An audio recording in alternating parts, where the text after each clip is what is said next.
बिस्मिल्लाहिर्रहमानिर्रहीम। सामईन हज़रात, आप सबका हमारे चैनल दीनी मालूमात स्टूडियो में दिल से इस्तकबाल है।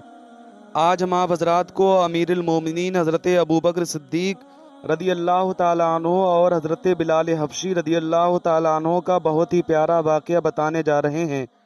आप हज़रात से गुजारिश है कि हमारे साथ वीडियो में आखिर तक बने रहिए।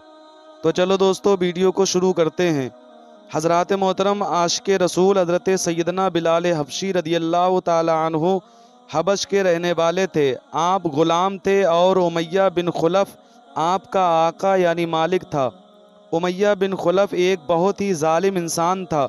वो हज़रत बिलाल हबशी रदी अल्लाह ताला अन्हु पर तरह तरह के जुल्म करता था। हज़रत बिलाल हबशी रदी अल्लाह ताला अन्हु जब ईमान ले आए और मुसलमान हो गए, जब उमैया बिन खुलफ़ को पता चला कि हज़रत बिलाल हबशी रदी अल्लाह ताला अन्हु मुहम्मदुर रसूलुल्लाह सल्लल्लाहु ताला अलैहि वसल्लम पर ईमान लाकर मुसलमान हो चुके हैं, तो उमैया बिन खुलफ़ हज़रत बिलाल हबशी रदी अल्लाह ताला अन्हु पर तरह तरह के जुल्म करने लगा।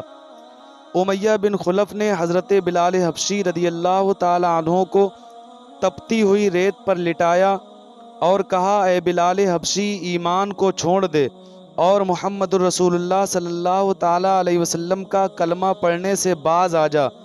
लेकिन हज़रत बिलाल हबशी रदी अल्लाह ताला अन्हु ने फरमाया कि उमैया बिन खुलफ़, तू मेरी जान तो ले सकता है लेकिन मेरा ईमान नहीं ले सकता। उसके बाद में उमैया बिन खुलफ़ ने हज़रत बिलाल हबशी रदी अल्लाह ताला अन्हु के सीने पर बड़ा पत्थर रखा कि हज़रत बिलाल हबशी रदी अल्लाह ताला अन्हु अब मान जाएं और इस्लाम से निकल आएं। लेकिन हज़रत बिलाल हबशी रदी अल्लाह ताला अन्हु ने इस्लाम का दामन नहीं छोड़ा और ईमान से इनकार ना किया। एक दिन हज़रत सैयदना अबू बकर सिद्दीक़ रदी अल्लाह ताला अन्हु उस जगह से गुज़रे जहाँ पर हज़रत सैयदना बिलाल हबशी रदी अल्लाह ताला अन्हु को जुल्म का निशाना बनाया जा रहा था।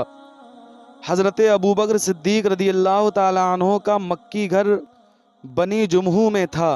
आपने उमैया बिन खुलफ़ को डांटते हुए कहा, ए उमैया बिन खुलफ़, इस मिस्कीन को सताते हुए तुझे अल्लाह से डर नहीं लगता? कब तक ऐसा रहेगा?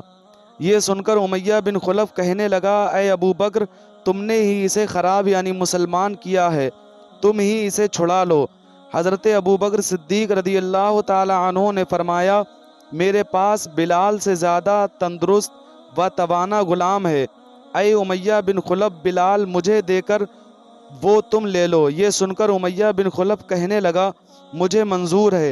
हज़रत अबू बकर सिद्दीक़ रदी अल्लाह ताला अन्हु ने कुछ रकम और ग़ुलाम के एवज़ हज़रत बिलाल हबशी रदी अल्लाह ताला अन्हु को ख़रीद कर आज़ाद कर दिया। इसके बाद हज़रत अबू बकर सिद्दीक़ रदी अल्लाह ताला अन्हु ने मज़ीद 6 ऐसे ग़ुलाम आज़ाद किए। सैयदना आमिर बिन फ़ुहैरा रदी अल्लाह ताला अन्हु, सैयदना उम्मे उबैस, सैयदना जुबैरा रदी अल्लाह ताला अन्हा को जैसे ही हज़रत अबू बकर सिद्दीक़ रदी अल्लाह ताला अन्हु ने आज़ाद किया तो इनकी बीनाई ज़ाइल हो गई, यानी आपकी देखने की कुव्वत चली गई। कुरैश ने ये देख कर कहा, लातो उज़्ज़ा ने इसकी बीनाई सल्ब कर दी है। सैयदना जुबैरा कहने लगी, ये झूठ है। बैतुल्लाह की कसम, लातो उज़्ज़ा ना तो किसी को नफ़ा दे सकते हैं और ना ही कोई नुकसान। ये कहना था कि इनकी बीनाई वापस लौट आई। इसी तरह सैयदना नहदिया और इनकी बेटी दोनों बनी अब्दुद्दार की एक औरत की लौंडियाँ यानी ग़ुलाम थीं। एक रोज़ हज़रत अबू बकर सिद्दीक़ रदी अल्लाह ताला अन्हु वहाँ से गुज़रे तो देखा कि इनकी मालिकिन ने इन दोनों को चक्की पर काम करने के लिए भेजा हुआ है और वो गुस्से में कह रही थी, खुदा की कसम, मैं इन दोनों को कभी आज़ाद नहीं करूँगी। हज़रत अबू बकर सिद्दीक़ रदी अल्लाह ताला अन्हु ने फरमाया, ए फ़लाँ औरत, कसम ना उठा।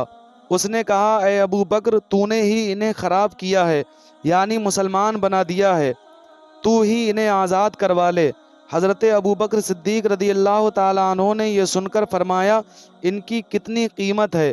जैसे ही उसने कीमत बताई, हज़रत अबू बकर सिद्दीक़ रदी अल्लाह ताला अन्हु ने उसकी अदायगी कर दी और इरशाद फरमाया, ये दोनों आज़ाद हैं। फिर हज़रत अबू बकर सिद्दीक़ रदी अल्लाह ताला अन्हु ने उन दोनों से फरमाया, इसकी चक्की इसे वापस कर दो। وہ دونوں کہنے لگیں کام سے فارغ ہو کر یا ابھی؟ فرمایا جیسے تمہاری مرضی۔ اس کے بعد حضرت ابوبکر صدیق رضی اللہ تعالیٰ عنہ ایک اور لونڈی یعنی غلام کے پاس سے گزرے جو بنی عدی کے ایک خاندان بنی مومل کے یہاں حضرت سیدنا عمر بن خطاب رضی اللہ تعالیٰ عنہ کے پاس تھیں۔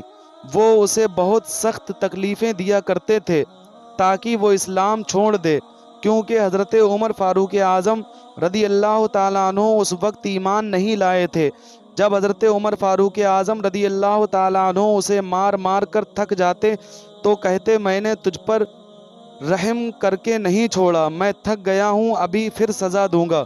وہ بھی انہیں برا بھلا کہتی۔ حضرت سیدنا ابوبکر صدیق رضی اللہ تعالیٰ عنہ نے اس لونڈی یعنی غلام کو بھی خرید کر آزاد کر دیا۔ حضرات محترم، مذکورہ بالا روایت سے معلوم ہوتا ہے کہ حضرت سیدنا ابوبکر صدیق رضی اللہ تعالیٰ عنہ نہایت ہی شفیق و مہربان تھے۔ کسی مومن کو تکلیف میں مبتلا نہ دیکھ سکتے تھے، بلکہ اپنے مال و دولت کو اس کی جان پر فوقیت دیتے تھے۔ اسی وجہ سے حضرت ابوبکر صدیق رضی اللہ تعالیٰ عنہ نے 7 غلاموں کو خرید کر آزاد فرما دیا۔ دوسرا یہ کہ حضرت ابوبکر صدیق رضی اللہ تعالیٰ عنہ شروع سے ہی نیک خصلت تھے اور کفار بھی جانتے تھے کہ حضرت ابوبکر صدیق رضی اللہ تعالیٰ عنہ نیکیوں میں سبقت کرتے ہیں۔ ایک بار اللہ تبارک و تعالیٰ کے پیارے حبیب حضور صلی اللہ تعالیٰ علیہ وسلم نے صحابہ اکرام سے ارشاد فرمایا کہ اپنا مال راہ خدا میں جہاد کے لیے صدقہ کرو۔ اس فرمان عالی شان کی تعمیل میں مختلف صحابہ اکرام نے حسب توفیق اپنا مال راہ خدا میں جہاد کے لیے تصدق کیا، مگر عاشق اکبر یار غار مصطفیٰ صلی اللہ تعالیٰ علیہ وسلم حضرت سیدنا ابوبکر صدیق رضی اللہ تعالیٰ عنہ اپنا سارا مال لے کر بارگاہ رسالت میں حاضر ہو گئے۔ اللہ کے محبوب دانے غیوب صلی اللہ تعالیٰ علیہ وسلم حضرت ابوبکر صدیق کو دیکھ کر بہت خوش ہوئے اور استفسار فرمایا، اے ابوبکر، گھر والوں کے لیے کیا چھوڑ کر آئے ہو؟ حضرت ابوبکر صدیق رضی اللہ تعالیٰ عنہ نے محبت بھرے لہجے میں یوں عرض کیا، اپنے گھر کا سارا مال لے کر آپ کی بارگاہ میں حاضر ہو گیا ہوں، اور گھر والوں کے لیے اللہ اور اس کا رسول ہی کافی ہے۔ حضرت سیدنا عمر فاروق اعظم رضی اللہ تعالیٰ عنہ یہ منظر دیکھ کر حیران رہ گئے اور کہنے لگے کہ میں کبھی بھی ابوبکر صدیق سے آگے نہیں بڑھ سکتا۔ تو دوستو، آج کی ویڈیو بس یہیں تک تھی۔ امید کرتا ہوں آپ حضرات کو ہماری یہ ویڈیو ضرور پسند آئی ہوگی۔ اگر ویڈیو پسند آئی ہو تو ویڈیو کو لائک کریں اور ہمارے چینل دینی معلومات اسٹوڈیو کو ابھی سبسکرائب کریں۔ ملتے ہیں اگلی ویڈیو میں، تب تک کے لیے اللہ حافظ۔